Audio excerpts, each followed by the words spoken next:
Financial Survival Network, helping you to survive and thrive in the new economy. Get our complimentary newsletter at financialsurvivalnetwork.com. This is the Financial Survival Network.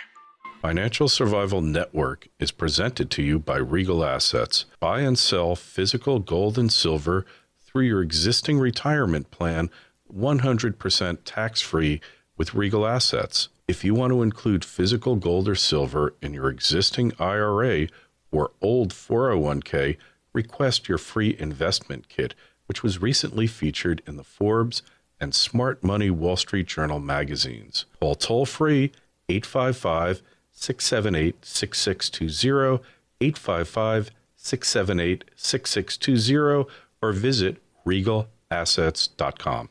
Right now, we have an episode of what may become a leading soap opera.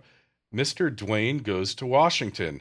Chris Duane, the SilverShield of Don't-Tread-On.me, actually went to Washington, met with Dr. Ron Paul and other well-known honest money folks out there, and he's reporting back. So, Chris, is there any truth to the fact that you're moving to D.C. and you bought a house? No. All rumor, huh? That's one of my top 5 places not to be when the dollar collapses. And I haven't been to Washington, D.C. since, high school. And it's amazing how a different set of eyes will change your perception of that reality. And just coming into Washington and feeling that, here's this epic center of the American empire. And it was really eerily quiet. There wasn't a lot of traffic. There wasn't a lot of people walking around. I'm from the New York City area, and New York City is always hustling and bustling, and cabs and cars and everything. In Washington D.C., and I know it was hot out that day, but it's summer. It's just eerily quiet, and there just wasn't a lot going on there. And it was so empty that I ran across congressmen left and right, just breakfast, lunch, and dinner, all out. Saw Charlie Rangel. Man, that guy's on his last legs. Came Hopefully, in for politically, breakfast. Not physically, but politically, he's on his last legs, we hope.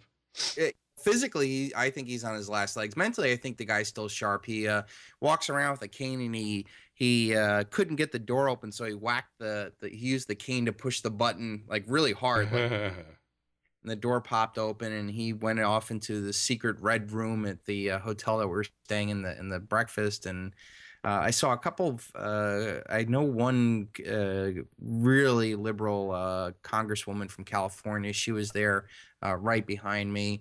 We actually did lunch at the Capitol, or dinner at the Capitol Grill, which is I guess pretty nice spot there. And when I was talking to Rob, he showed me this big 5-ounce Lakota silver coin that he mints. Mm-hmm. And I put it down, and I put my hand back, I guess, and I knocked over this glass of wine, and I got some on my shirt and on the floor next to me, and cleaning that up. And it wasn't until about 10 minutes later that I noticed that I had sprayed the guy behind me, his back. He's wearing a white shirt, and that it was a congressman. So, you should have tarred and feathered him while you were at it. He took a picture, so I took a picture of me like this.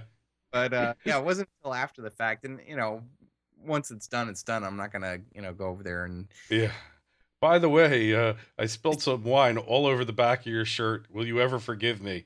It's better to just let fate take its course. Yeah. God, I bet he was upset when he got home that night. Yeah. Forget about what he's doing to the country. The fact that his white shirt was stained and he didn't know who did it. Don't mess with their materialistic dreams. So kind of odd. We did get to meet with Dr. Paul in his office for probably about 20 minutes.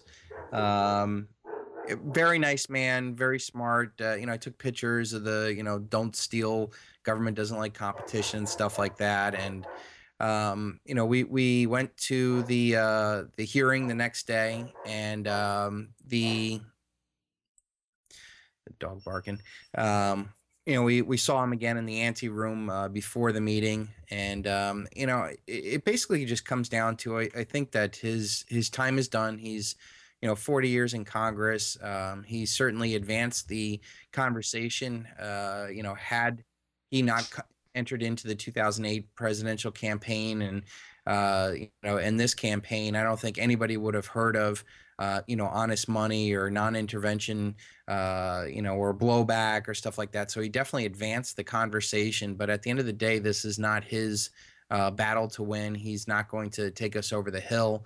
I think his time is done, and I think simply the Rand Paul incident, I think, was probably the best thing to happen to the liberty movement, because it's starting to teach us what you and I have always known, that no one is coming to save us, and that this isn't a revolution of people; it's a revolution of ideas, and we no longer need people to lead the way. We really need to start pushing forward these ideas, and I think that was pretty the idea that I was pushing forward with the testimony or the opening statement that I wrote for Rob.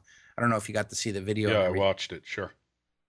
So, yeah, I mean, I put in a really couple good YouTube video lines. Mm-hmm.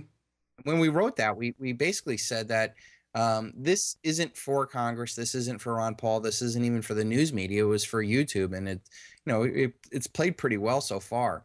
But we said exactly what we've been saying, on our blogs. We didn't kind of, paper over and make it a sweeter version of what they wanted to hear. Mm-hmm. And I've listened to a lot of testimony from a lot of people, and I haven't heard that level of truth spoken to, the masters that be. So, yeah. So, what would you say was the highlight of the trip there?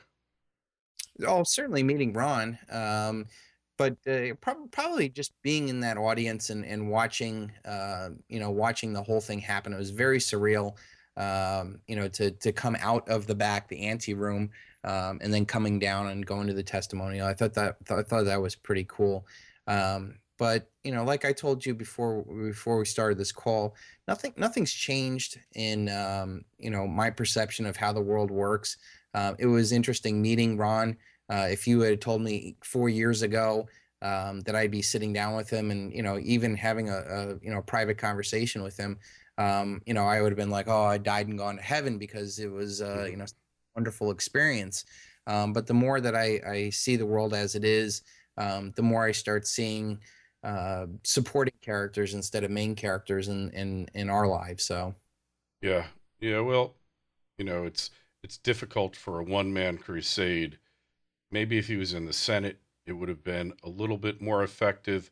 But what else could he do? Well, I I gave him a what else he could do, and I don't think that that's something he's interested in. So yeah, this isn't. And even if he did do what I suggested him to do, which he still might. I mean, who knows? There's still a couple months left, and there's a lot of things going on here.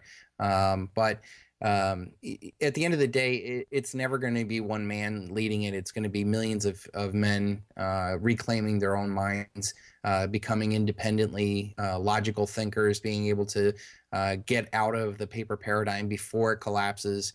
And it's those group of people and the networks and the stuff that we're working on, that is where it's going to happen. It's not going to be if we even had 300 Ron Pauls in Congress. It's just feeding the system, and we need to walk away from the system and stop supporting this. Yeah, agreed. So you went to DC, so you got your 2 cents in, and now you basically go back to what you were doing before. Like you said, nothing's changed. No, and actually, I'm not scared. I'm more nervous, and I'm more real about just how, I don't want to curse, how screwed we are. The sophomoric questions from a very complacent few congressmen that even decided to show up to Ron Paul's hearing scares the shit out of me, Kerry. These guys are totally complacent. They totally don't get it. If you watch the whole hour and a half that I put on there, one congressman's talking about his sister's babysitting, time sharing, and is that an alternative currency? And I told Rob, I said, man, I give you a lot of credit, because I would have grabbed the mic and I said, This paradigm's coming down. You cannot continue to spend debt the way that you're doing. And when this happens, people are not going to want to, they're going to come for you. This is serious. They don't believe it's going to happen, though. They don't want to believe it. And the sad thing is, hearing the testimony that we provided, there was an Austrian economist, Dr. Ebelin, I think was his name, Right, and I saw. wrote a book on gold once and future money. When the crisis does happen, they're not going to call us. They're going to go run to J.P. Morgan and Goldman Sachs, Of course. and cameras will fly in, and we're going to have all that same thing, and you're going to run back to the exact same thieves that created this mess. I'm actually more fearful now, knowing the level of complacency and stupidity that fills our hollowed halls of Congress, Ron Paul excluded. Well, look who goes to Congress. People that want to get wealthy, that want to live off the public trough, or people who are already wealthy who just want to get high off the power. Those are the two kinds you have.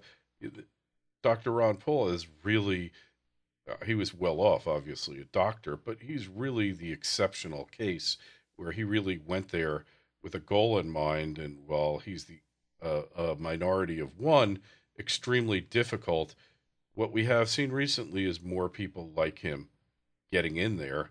Whether that's a cause for hope or not, I'm questioning it, because I don't see any alternative but the collapse, because nobody's just going to turn the system off as it stands now.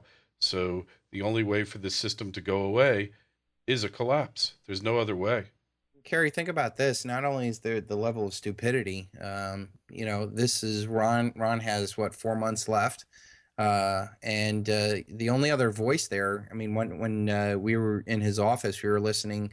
I think either Ron or Dennis Kucinich put in a really good speech on not going to war with Syria and Iran. In 4 months, you're not going to have either of those voices there. The kind of voice of conscience of the Republicans with Ron and Kucinich. Both of them are, really against the Fed and against war. Both of them are gone.